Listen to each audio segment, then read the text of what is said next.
Notre compréhension du développement durable repose sur le constat suivant.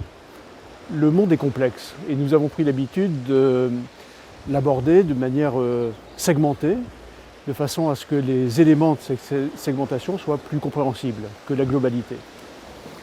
C'est comme ça, par exemple, que nous dissocions ce qui relève de l'économie, de ce qui relève de l'environnement ou du social. Mais la complexité demeure. Et nous apercevons désormais que nous ne pouvons plus ignorer les interactions entre les éléments de cette réalité. Et la segmentation à laquelle nous nous livrons ne permet plus de résoudre de manière satisfaisante les problèmes qui se posent à notre société. Alors, notre définition du développement durable, pour nous, c'est un développement qui repose sur une approche globale de la réalité et qui tienne compte du message que nous a laissé le sommet de la Terre de Rio en 1992, selon lequel développement économique, protection de l'environnement et justice sociale sont absolument indissociables.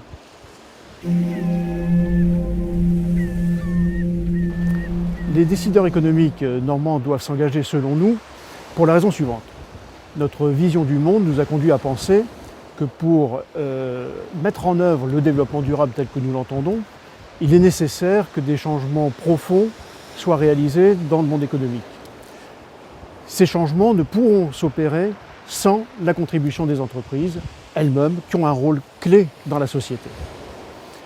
Bien entendu, les pouvoirs publics ont aussi un rôle important à jouer, notamment en incitant à l'adoption des meilleures pratiques possibles par des aides ou une fiscalité adaptée. Mais il reste un gros travail à faire et qui relève, lui, des acteurs eux-mêmes. Les acteurs eux-mêmes sont les entreprises, sont les collectivités, sont les organisations en général. Et l'action de Grande va se situer dans cette partie du travail. L'engagement de ces organisations en faveur du développement durable, c'est ce qu'on appelle aujourd'hui la responsabilité sociétale.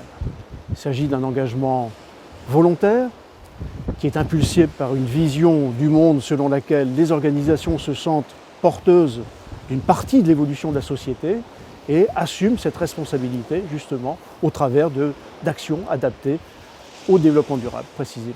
Le monde change, le monde évolue. Être en harmonie avec lui peut nécessiter des surcoûts, mais il ne faut pas perdre de vue que ces surcoûts sont toujours bien inférieurs aux coûts qu'il faudrait supporter si on ne faisait rien, si on restait sur le statu quo.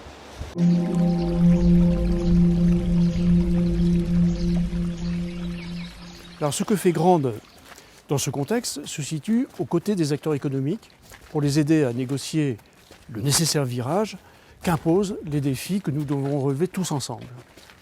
Il est indispensable aujourd'hui que nous sortions de la situation selon laquelle les entreprises devraient choisir entre performance économique d'une part et contribution à l'intérêt général d'autre part. Mais pour y parvenir, cela nécessite des modifications profondes dans la société qui elle-même demande une mobilisation générale. Grande a pour ambition de contribuer fortement à cette mobilisation. Et pour y parvenir, nous avons deux caractéristiques principales. D'une part, la diversité de nos membres, qui permet de faire émerger des idées neuves par le croisement des regards, neuves et pertinentes. Et d'autre part, le fait que nous soyons à la fois dans la réflexion, mais aussi dans l'action.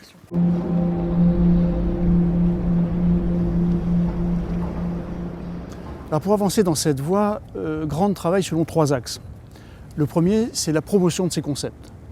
Développement durable, responsabilité sociétale, leur donner du sens. Le deuxième axe, c'est l'accompagnement des organisations elles-mêmes pour les aider à évoluer. Et le troisième axe, c'est la mobilisation du tissu économique pour la réussite des territoires.